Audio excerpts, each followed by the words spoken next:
Dieu, viens à mon aide.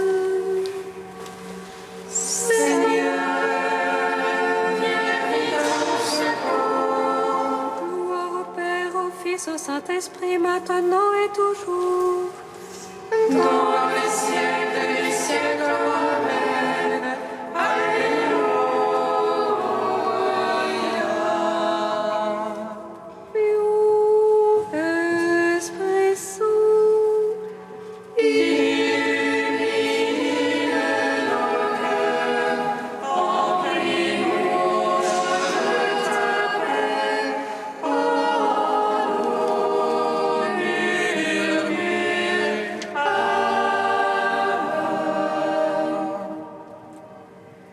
Tu es notre guide, ô Dieu, toi notre clé, notre défense.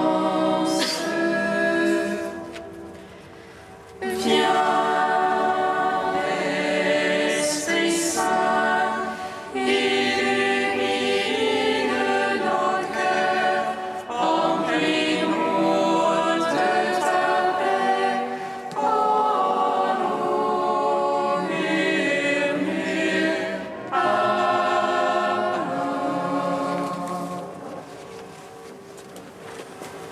Tu es monté sur la croix, Jésus.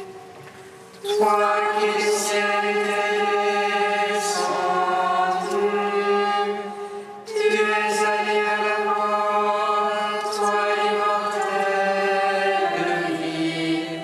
Tu es entré dans les ténèbres, toi la lumière véritable,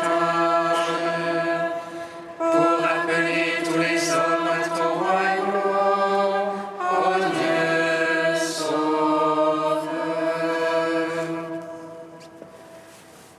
Tu es monté sur la croix, ô Jésus, toi qui du ciel étais descendu. Tu es allé à la mort, toi l'immortelle vie. Tu es entré dans les ténèbres, toi la lumière véritable, pour rappeler tous les hommes à ton royaume, ô Dieu sauveur.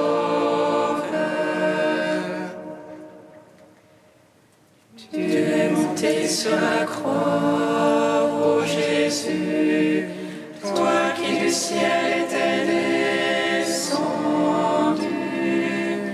Tu es allé à la mort, toi l'immortelle vie. Tu es entré dans les ténèbres, toi la lumière véritable, pour rappeler tous les hommes à ton royaume, ô Dieu sauveur.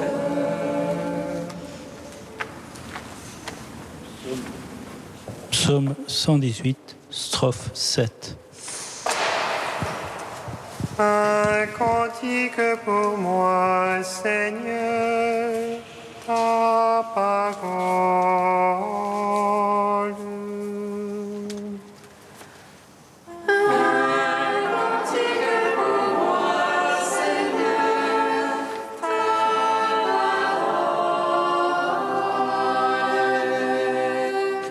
Rappelle-toi ta parole à ton serviteur, dont tu fis mon espoir. Voici la consolation dans ma misère. Ta promesse me vivifie. Les superbes m'ont bafoué à plaisir. Sur ta loi, je n'ai pas fléchi. Je me rappelle tes jugements d'autrefois. Seigneur, je me console. La fureur me prend devant les impies, qui délaissent ta loi. Cantique pour moi que tes volontés.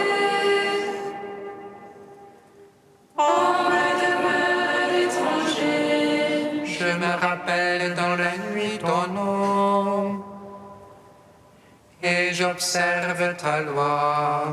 Voici qui est pour moi, Seigneur.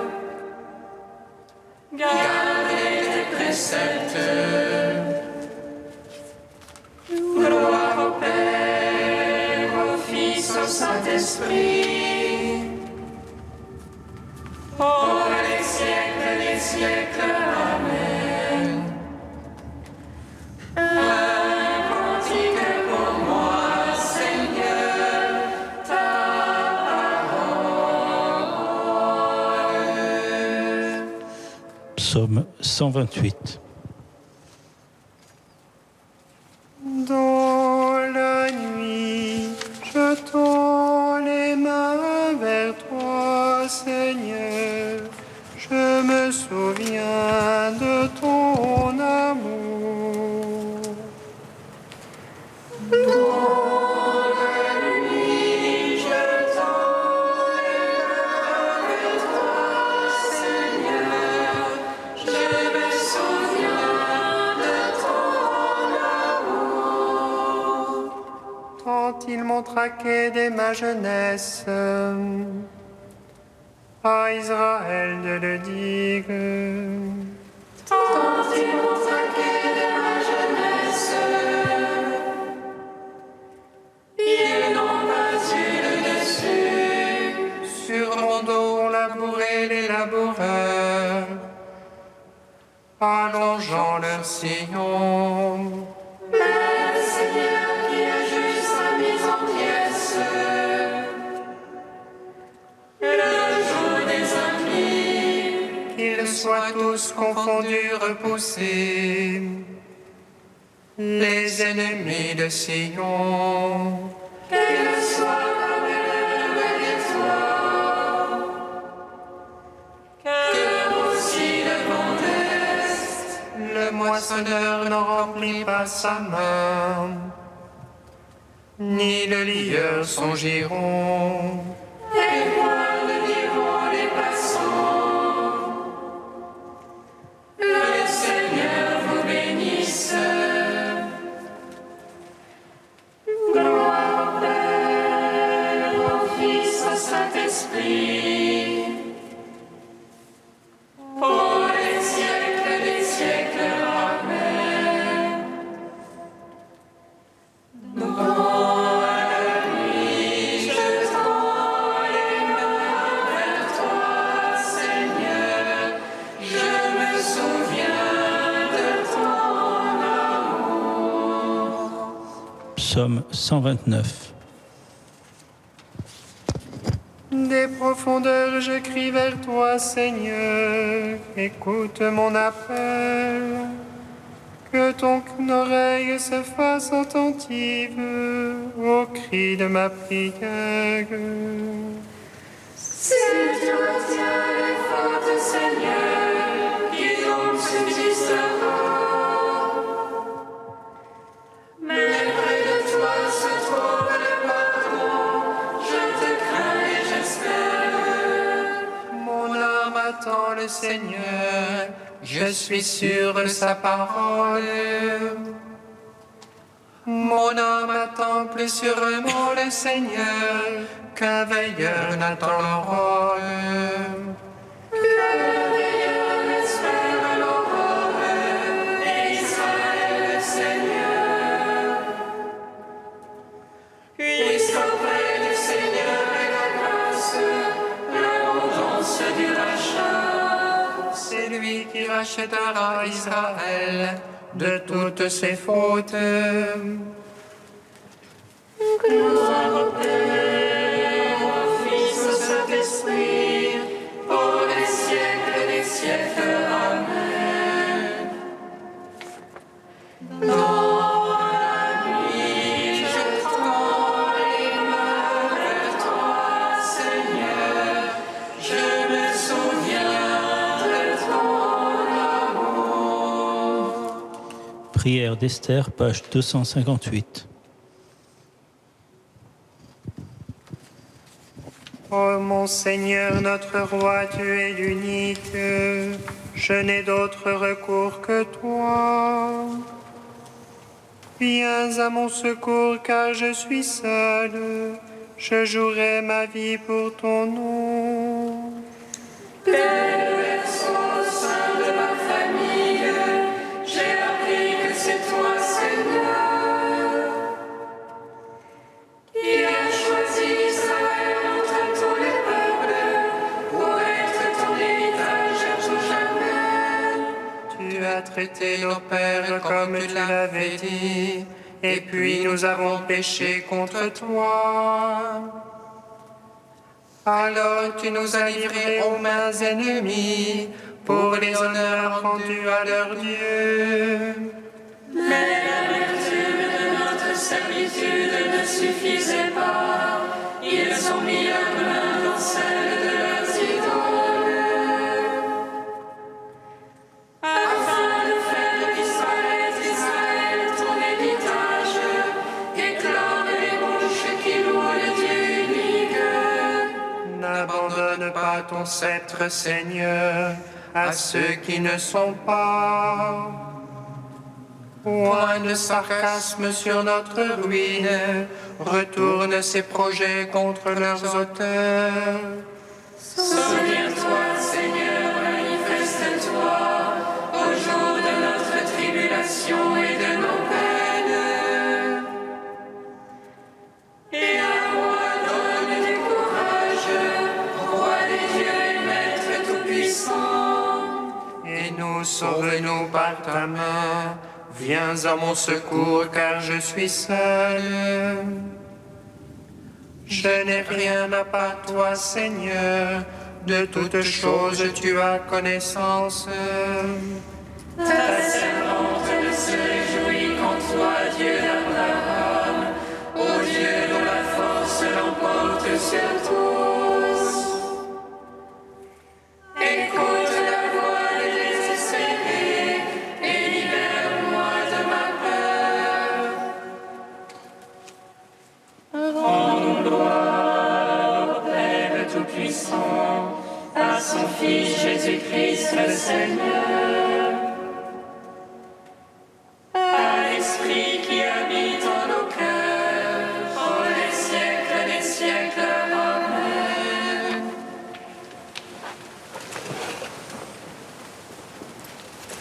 Du Père Bernard Ducroix, reposez-vous un peu. Dans ma maison, je me suis assis et j'ai ouvert la Bible. La parole m'a rejoint là où je suis. Voyez, le Seigneur vous a donné le sabbat. C'est pourquoi le 6e jour, il vous donne du pain pour 2 jours. Restez chacun là où vous êtes, que personne ne sorte de chez soi le 7e jour. Que personne ne sorte de chez soi. En fait, il est écrit que personne ne sorte de son lieu. Quel est ce lieu? C'est Dieu lui-même. Que personne ne sorte de Dieu, tel est le sabbat. Quand Dieu bénit, c'est un don qui est fait à l'homme, don qui ne se reprend pas. Le jour du sabbat participe au tout autre qui est Dieu lui-même. Voici le jour que fit le Seigneur. C'est un cadeau de Dieu à l'homme. Il donne, il n'impose pas. Ce jour-là, on s'arrête pour regarder la création comme Dieu la regarde. Dieu vit que cela était bon. Les 6 premiers jours de la création sont créés en vue du 7e qui donne sens à l'ensemble. C'est le non-temps qui fonde le temps.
toutes les villes de Juda qui viennent se prosterner dans la maison du Seigneur.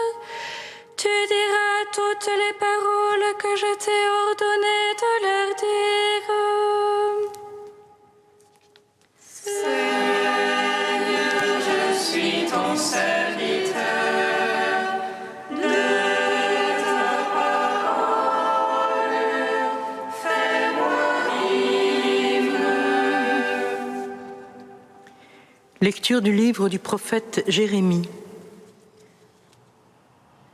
Au début du règne de Joachim, fils de Josias, roi de Juda, il y eut cette parole venant du Seigneur. Ainsi parle le Seigneur. Tiens-toi dans la cour de la maison du Seigneur. Aux gens de toutes les villes de Juda qui viennent se prosterner dans la maison du Seigneur, tu diras toutes les paroles que je t'ai ordonné de leur dire. N'en retranche pas un mot. Peut-être écouteront-ils et reviendront-ils chacun de son mauvais chemin. Alors je renoncerai au mal que je projette de leur faire à cause de la malice de leurs actes.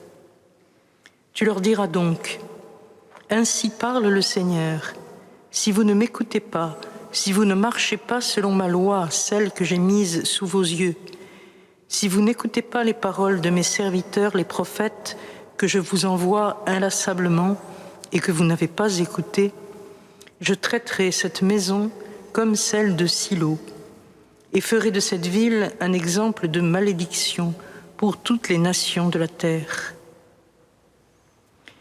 Les prêtres, les prophètes et tout le peuple entendirent Jérémie proclamer ces paroles dans la maison du Seigneur. Et quand Jérémie eut fini de dire à tout le peuple tout ce que le Seigneur lui avait ordonné de dire, les prêtres, les prophètes et tout le peuple se saisirent de lui en disant « Tu vas mourir. Pourquoi prophétises-tu au nom du Seigneur que cette maison deviendra comme celle de Silo, que cette ville sera dévastée et vidée de ses habitants ?» Et tout le peuple se rassembla autour de Jérémie dans la maison du Seigneur. Gloire à toi, ô Dieu vivant, gloire à toi.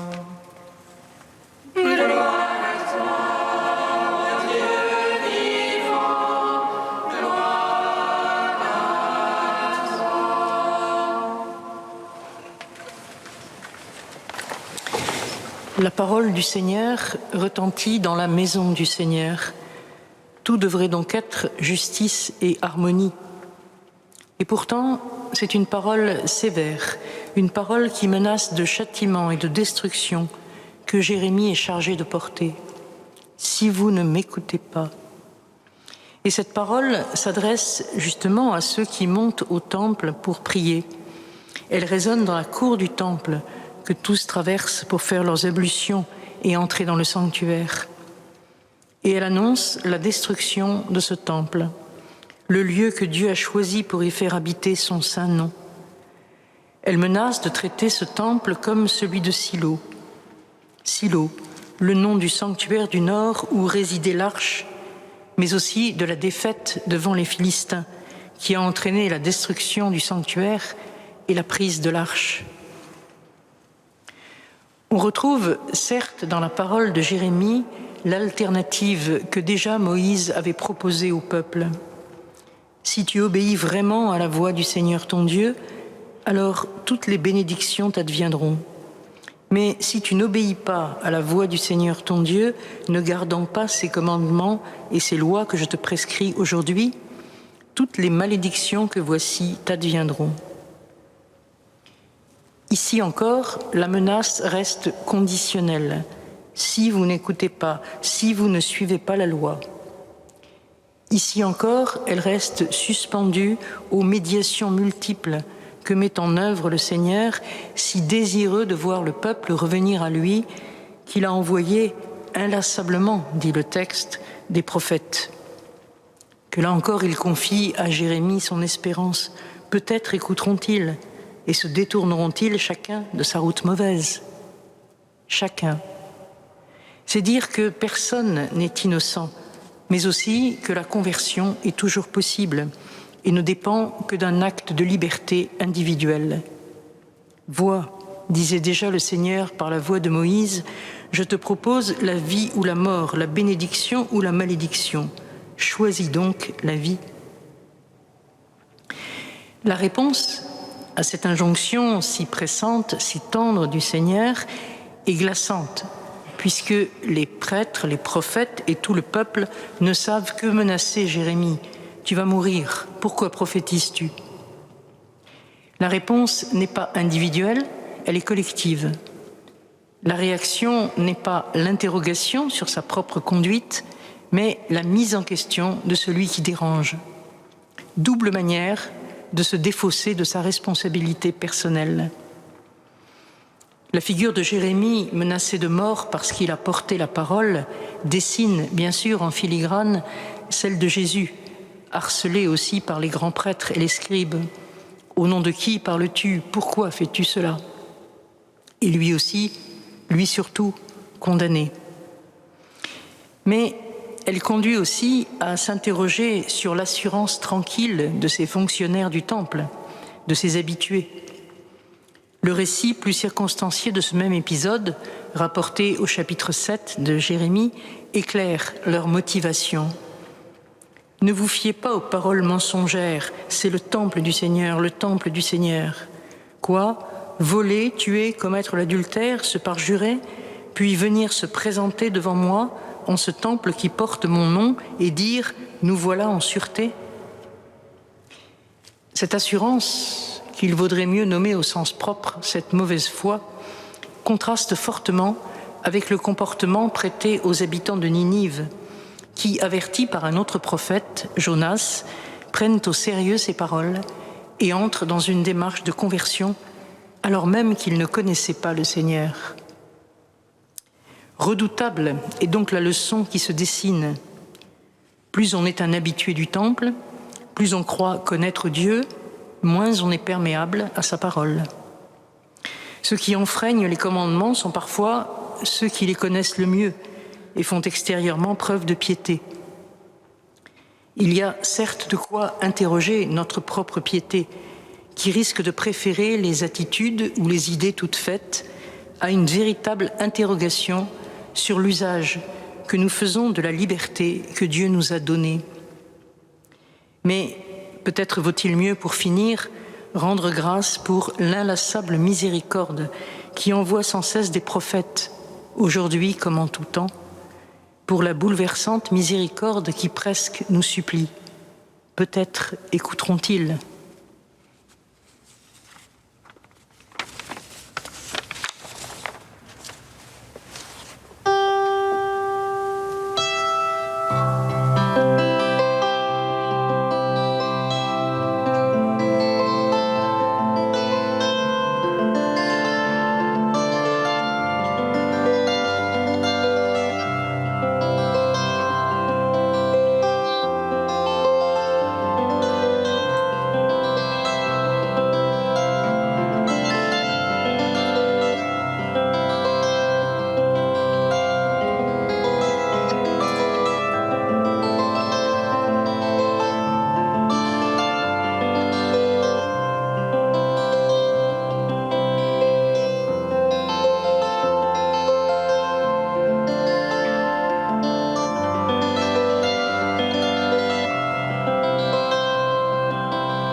Seigneur, nous te prions pour tous nos responsables politiques, qu'ils sachent toujours faire passer le bien commun, la dignité et le bien-être de chaque personne avant tout. Seigneur Jésus, Fils de Dieu vivant, prends pitié de nous pécheurs. Seigneur, nous te prions pour toutes les personnes vivant en EHPAD, qu'elles puissent y trouver des hommes et des femmes attentifs à leurs besoins. Seigneur Jésus, Fils de Dieu vivant, prends pitié de nous pécheurs. Seigneur, nous te prions pour tous les enfants des rues, qu'ils puissent trouver sur leur chemin des personnes qui les aident et leur donnent l'espérance d'une vie meilleure. Seigneur Jésus, Fils de Dieu vivant, prends pitié de nous pécheurs. Dieu saint, saint fort, saint immortel, prends pitié de nous. Dieu saint, saint fort, saint immortel, prends pitié de nous. Dieu saint, saint fort, saint immortel, prends pitié de nous. Gloire au Père et au Fils et au Saint-Esprit, maintenant et toujours et dans les siècles des siècles. Amen. Saint immortel, prends pitié de nous. Dieu saint, saint fort, saint immortel, prends pitié de nous. Comme nous l'avons appris du Sauveur et selon son commandement, nous osons dire Notre Père, qui es aux cieux, que ton nom soit sanctifié, que ton règne vienne, que ta volonté soit faite sur la terre comme au ciel. Donne-nous aujourd'hui notre pain de ce jour. Pardonne-nous nos offenses, comme nous pardonnons aussi à ceux qui nous ont offensés. Et ne nous laisse pas entrer en tentation, mais délivre-nous du mal. Car c'est à toi qu'appartiennent le règne, la puissance et la gloire pour les siècles des siècles.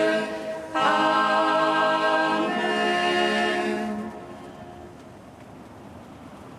Pour ta plus grande gloire, Seigneur, tu as suscité dans ton Église Saint Ignace de Loyola. Permets qu'avec son aide et à son exemple, après avoir combattu sur la terre, nous partagions sa victoire dans le ciel.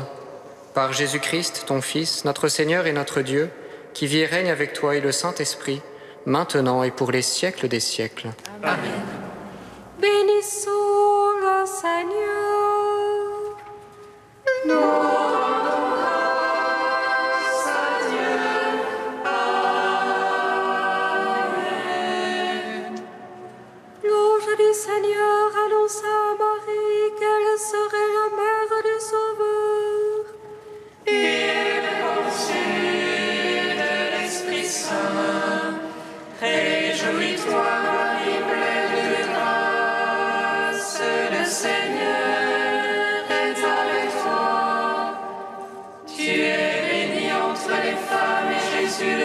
de ton sein est bénie. Voici la servante du Seigneur, qu'il me soit fait selon ta parole. Réjouis-toi, Marie pleine de grâce, le Seigneur est avec toi. Tu es bénie entre les femmes et Jésus, le fruit de ton sein, est béni. Et le Verbe s'est fait chair, et il a demeuré parmi nous. Réjouis-toi, Marie pleine de grâce, le Seigneur est avec toi. Tu es bénie entre les femmes et Jésus, le fruit de ton sein, est béni. Prie pour nous, Sainte Mère de Dieu, afin que nous soyons rendus dignes des promesses